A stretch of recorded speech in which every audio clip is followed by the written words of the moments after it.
तो आज का टॉपिक है हमारा ARQ। ARQ stands for automatic repeat request.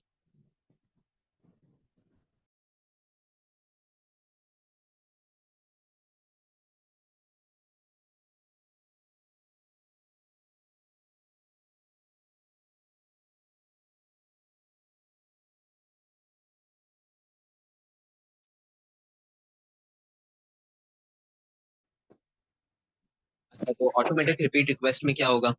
Automatic repeat request के अंदर हमारे पास एक सेंडर होगा, एक रिसीवर होगा।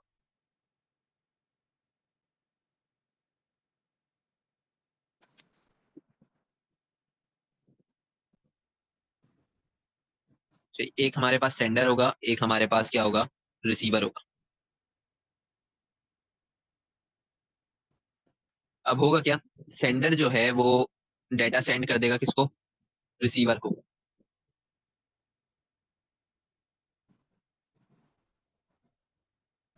तो अब इसमें होगा क्या, सेंडर ने डेटा सेंड कर दिया रिसीवर को, और एक टाइमर साथ साथ यहाँ पर चल रहा होगा। फॉर एग्जाम्पल 10 सेकेंड्स का टाइमर। रिसीवर इस 10 सेकेंड्स के टाइमर के अंदर डेटा को चेक करेगा और एक एक्नॉलेजमेंट सेंड करेगा। एक्नॉलेजमेंट का मतलब होता है कोई भी मैसेज, स्मॉल मैसेज, कि yes I have received the right one, इस तरीके से। तो अगर जो रिसीवर होगा वो दो टाइप के एक्नॉलेजमेंट सेंड कर सकता है, एक है नेगेटिव, एक है पॉजिटिव। अगर पॉजिटिव एक्नॉलेजमेंट सेंड किया है तो इसका क्या मतलब हुआ कि डाटा सही से पहुंच गया है रिसीवर के पास। लेकिन अगर नेगेटिव एक्नॉलेजमेंट सेंड किया है, तो यानी एक नेगेटिव मैसेज सेंड किया है कि no I haven't received the I haven't received the data correctly, इसका मतलब होता है नेगेटिव एक्नॉलेजमेंट। यानी एक छोटा सा मैसेज भेजा है जो कि नेगेटिव है, यानी ये नेगेटिव मैसेज क्या होगा कि भाई डाटा रिसीवर को सही हालत में नहीं मिला या फिर करप्टेड डाटा मिला है। अच्छा, एक तो ये चीज हो गई। दूसरा, फॉर एग्जाम्पल अगर रिसीवर को डाटा मिल गया, रिसीवर ने डाटा सेंड कर दिया, लेकिन 10 सेकेंड्स जो है ना ये ब्रीच हो गए।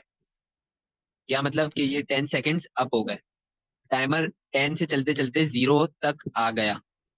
तो सेंडर जो है वो समझेगा कि नेगेटिव एक्नॉलेजमेंट है, और वो डाटा को रीसेंड कर देगा किसको? रिसीवर को। इस चीज को कहते हैं हम ARQ। ठीक है। होगा क्या, सेंडर ने डाटा सेंड किया रिसीवर को, और एक जैसे ही रिसीवर के पास डाटा पहुंचा एक टाइमर चलने लगा, फॉर एग्जांपल 10 सेकेंड्स का। रिसीवर वो डाटा चेक करेगा और एक एक्नॉलेजमेंट या फिर एक छोटा सा मैसेज सेंड करेगा कि भाई ये डाटा मुझे सही मिला है कि नहीं मिला। अगर सही मिला है तो सेंडर कुछ नहीं करेगा। अगर नेगेटिव एक्नॉलेजमेंट है, यानी रिसीवर ने बोला भाई मुझे डाटा सही नहीं मिला, तो सेंडर उसको दोबारा से डाटा रीसेंड करेगा।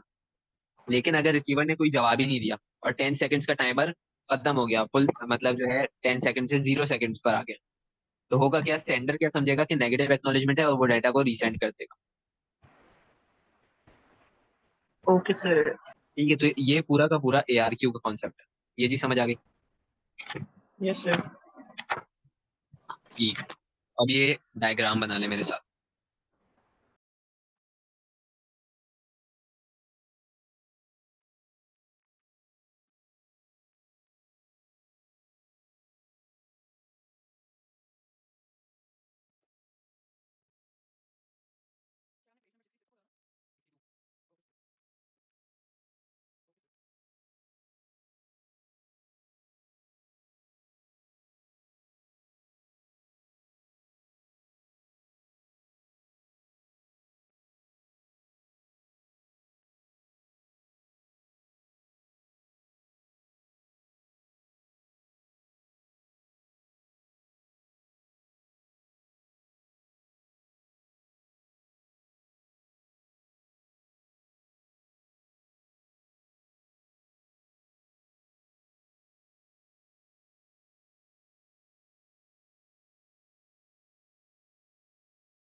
ये कंप्लीट डायग्राम।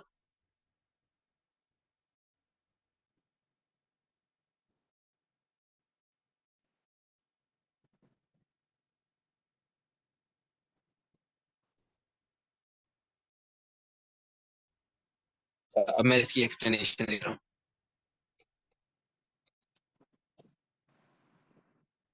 सबसे पहले क्या होगा, सेंडर सेंड करेगा डेटा। ठीक है, उसके बाद रिसीवर उसके ऊपर चेक्स अप्लाई करेगा।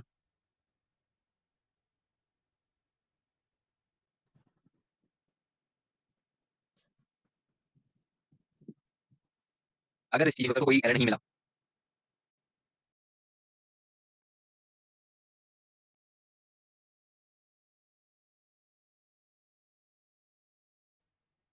Positive acknowledgement is Saint.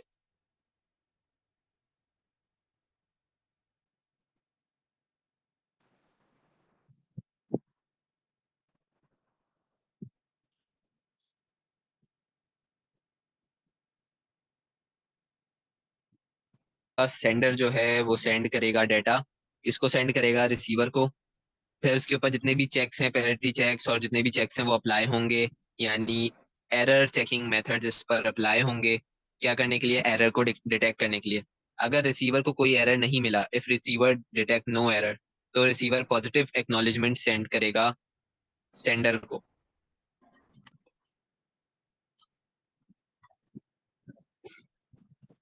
लेकिन अगर रिसीवर डिटेक्ट करता है कि उधर जो उसको डाटा मिला है उसमें कोई एरर है, तो क्या होगा, तो रिसीवर नेगेटिव एक्नॉलेजमेंट भेजेगा किसको,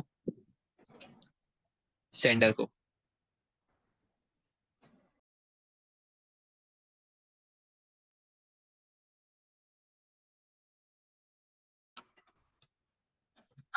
और अगर रिसीवर ने कोई एक्नॉलेजमेंट भेजा ही नहीं और टाइम आउट हो गया, तो ऑटोमेटिकली जो डाटा है वो रीसेंड हो जाएगा।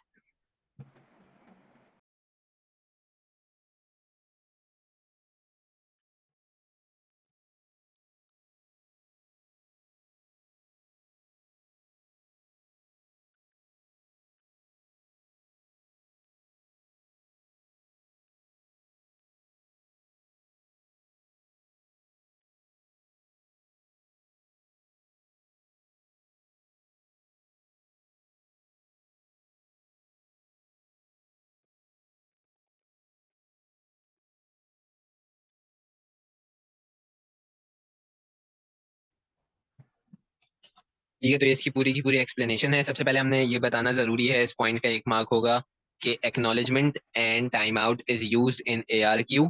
फिर उसके बाद हमने सारी चीजें एक्सप्लेन करनी है कि सेंडर डाटा को सेंड करेगा किसको, रिसीवर को। रिसीवर सारे चेक्स अप्लाई करेगा एरर को डिटेक्ट करने के लिए। अगर रिसीवर को कोई एरर नहीं मिला तो पॉजिटिव एक्नॉलेजमेंट सेंड कर देगा सेंडर को। अगर रिसीवर को कोई एरर मिलता है तो रिसीवर नेगेटिव एक्नॉलेजमेंट सेंड करेगा किसको, सेंडर को। If sender does not receive any acknowledgement before time out, यानी एक टाइमर लगा हुआ होगा और उस टाइमर के खत्म होने तक अगर सेंडर को कोई एक्नॉलेजमेंट रिसीव नहीं हुआ, तो डाटा ऑटोमेटिकली क्या हो जाएगा, रीसेंड हो जाएगा।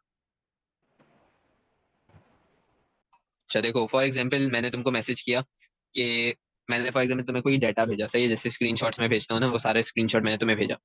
अब उसके आगे तुम्हारे पास जब वो स्क्रीनशॉट रिसीव होगा तो तुम सामने से मैसेज करोगे ओके, ठीक है, तो ये तुम्हारा एक्नॉलेजमेंट है। अगर फॉर एग्जाम्पल यहाँ पर एक 10 सेकेंड्स का टाइमर लगा हुआ है, ये सारी फोटोज और स्क्रीनशॉट्स तुम्हें रिसीव हो गए और इस 10 सेकेंड्स के टाइमर के अंदर अंदर तुमने मुझे मैसेज करना होगा ओके। अगर तुम्हारा मैसेज आ गया ओके, इसका मतलब है कि ये सारा का सारा सही से स्क्रीनशॉट्स तुम्हारे पास आ गए। अगर तुम्हारा मैसेज आता है कि नॉट रिसीव, यानी कि मैं तुम्हें ये पूरा का पूरा डाटा दोबारा से सेंड करूंगा। तो ये दो चीजें हो गई। थर्ड चीज ये है कि मैंने तुम्हें 10 सेकेंड्स का टाइमर लगा हुआ है, मैंने तुम्हें सारी की सारी पिक्चर्स सेंड कर दी हैं और तुम्हारा कोई यहाँ से रिप्लाई ही नहीं आ रहा मेरे पास। तो होगा क्या, ऑटोमेटिकली 10 सेकेंड्स के बाद मैं दोबारा से ये सारी पिक्चर्स तुमको रीसेंड कर दूंगा।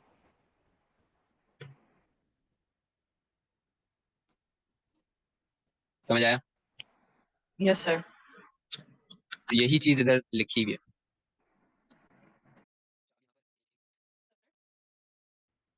के बाद यहाँ पर क्या आता है हमारे पास, अगली चीज है चेक डिजिट।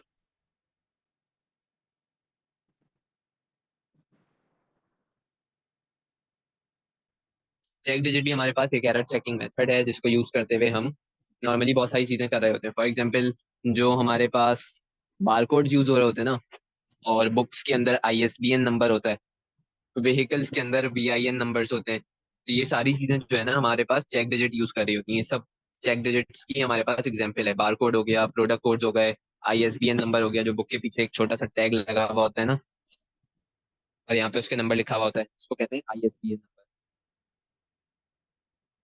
उसके बाद जितने भी बार कोड्स हो गए, फिर प्रोडक्ट कोड्स जितने भी हो गए, वो सारी चीजें हमारे पास चेक डिजिट्स होती हैं।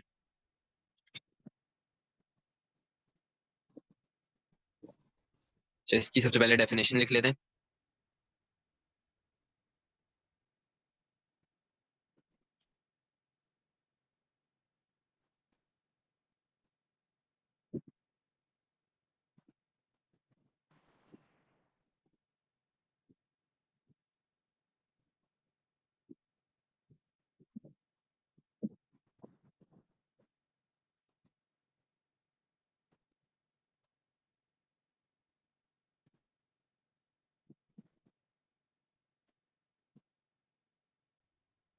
अच्छा, चेक डिजिट हमारे पास क्या होगा? चेक डिजिट हमारे पास लास्ट या फाइनल डिजिट होता है जो कि किसी भी कोड के एंड पर लिखा हुआ होगा। सही है। और ये डिजिट जो है ना कैलकुलेट किया जाता है जितने भी कोड के अंदर डिजिट्स होंगे उनको यूज करते हैं। फॉर एग्जाम्पल, कोई कोड है।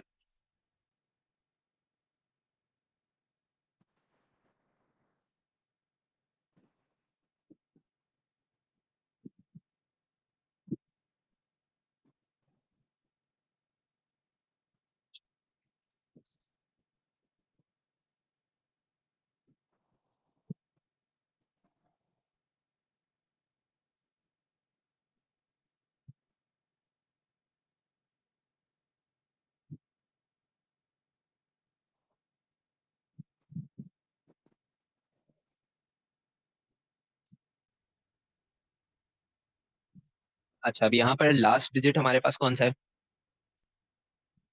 इस वाले पूरे कोड में लास्ट डिजिट कौन सा है? ठीक है। तो ये हमारे पास जो डिजिट है ये लास्ट डिजिट है, और यही डिजिट हमारे पास क्या है? Check digit. और ये जो डिजिट है ना, डिजिट 6, ये कैसे बना है? इन सारे डिजिट्स को कैलकुलेट करके ये वाला एक डिजिट फॉर्म हुआ है। यानी 5, 1, 2, 3 और 4 को कैलकुलेट करके एक डिजिट फॉर्म हो रहा है जो कि क्या है? Check digit. ये हमेशा कोई सा भी कोड हो, चाहे कितने नंबर का कोड हो, 7 डिजिट कोड हो, 13 डिजिट कोड हो, ये होगा क्या हमारे पास? ये हमेशा एक लास्ट डिजिट होगा जिसको हम कहते हैं check digit. Check digit use किस काम के लिए ओके होता है? सर।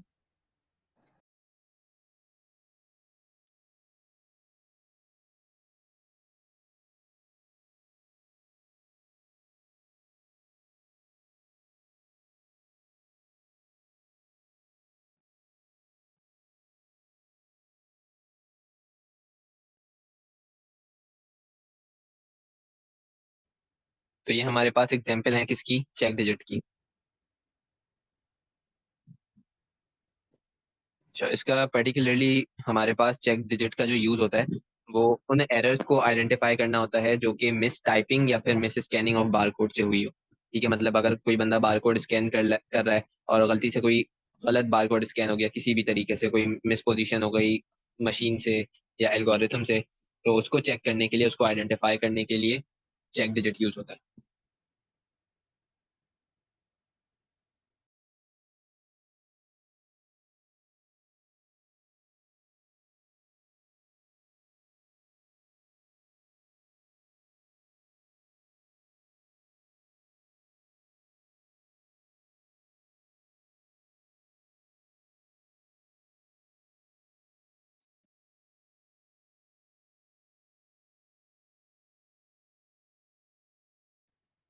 अच्छा, चेक डिजिट जो है कितने टाइप के एरर्स को आइडेंटिफाई करता है? फॉर एग्जाम्पल, अगर कोई इनकरेक्ट डिजिट हमारे पास एंटर हो गई है, कोई बंदा डेटा एंट्री कर रहा है और उसने गलत डिजिट को एंटर कर दिया है,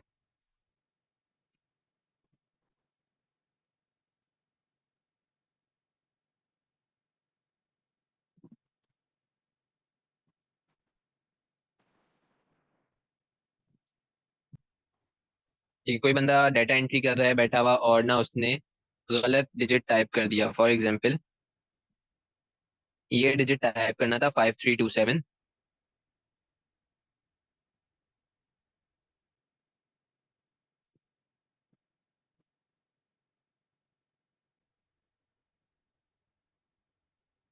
एग्जाम्पल क्या है?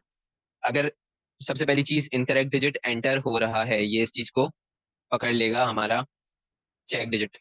किसी बंदे ने ये वाला नंबर इनपुट कर दिया किसके अंदर, डेटाबेस के अंदर, जबकि करना कौन सा था, ये इनपुट क्या होना चाहिए था, 5307 को एंटर करना था, डेटा को एंटर करना था, लेकिन उस बंदे ने गलती से 5327 को एंटर कर दिया। तो इस टाइप के जो एरर्स होंगे उसको हमारा चेक डिजिट आराम से आइडेंटिफाई कर लेगा।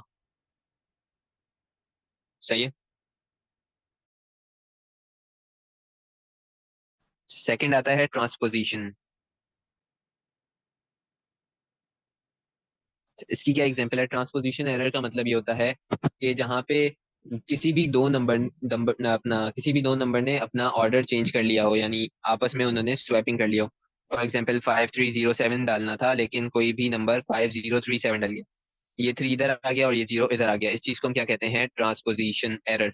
यानी जहां पर नंबर अपनी जगह, दो नंबर अपनी जगह क्या कर लें, स्वैप कर लें। Sir, I did not understand this.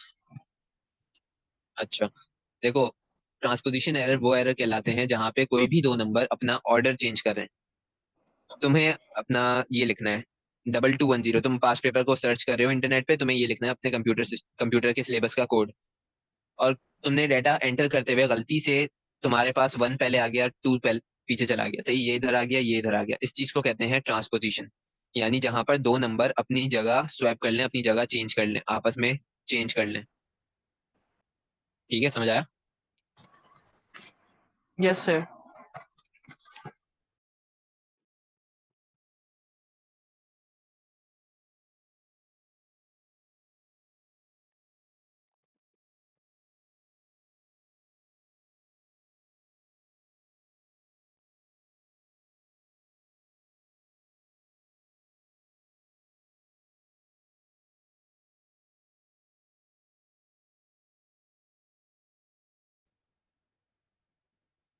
Third type का जो एरर ये डिटेक्ट कर सकता है वो है ओमिटेड और एक्स्ट्रा डिजिट एरर।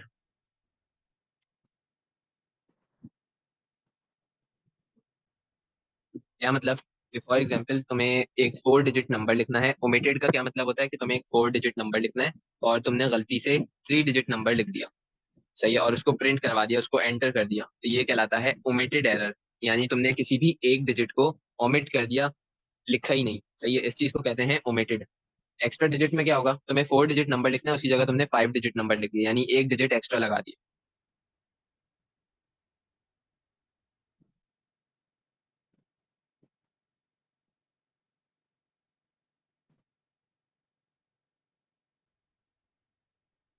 ये चीज किसके लिए है? ओमिटेड के लिए।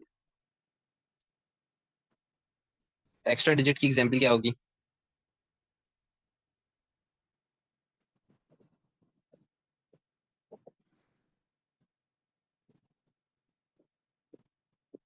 ठीक है, ये चीज समझ आ गई। Yes, sir. ठीक है, फिर उसके बाद है फोनेटिक एरर।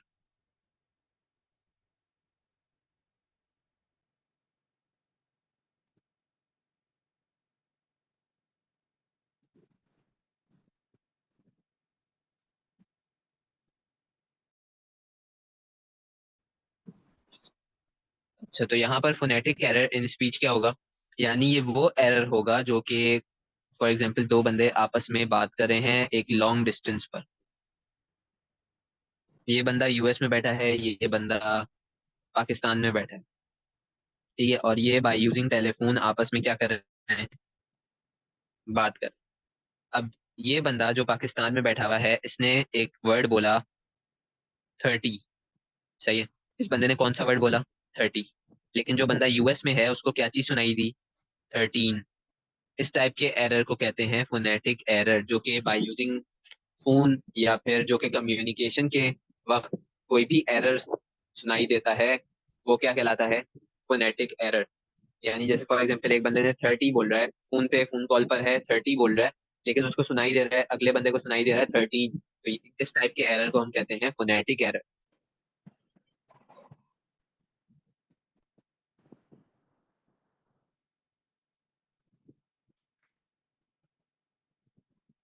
चाहिए तो ये इसका हमारे पास एग्जाम्पल आ गई।